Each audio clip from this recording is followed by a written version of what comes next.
Ninindigan naman si House Committee on Appropriations Chair Micaela Swansing na walang insertions ang House version ng 2026 General Appropriations Bill o GAB. Anya, simula pa lang ng deliberasyon ng mga pondo ng mga ahensya ay isinapubliko na ang pagdinig dito. Sinabi pa ni Swansing na sa kanyang pamamahala, tiniyak niyang hindi mapapasukan ng anumang questionabling pondo ang GAB dahil masusi nila itong pinag-aralan at pinagkasunduan.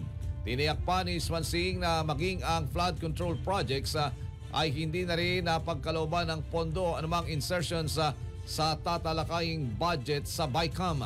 Naniniwala si Swansing na magiging maayos at mas malinis ang isasagawang BICAM ng Kamara at Senado dahil isa sa publiko ito sa pamamagitan ng live streaming.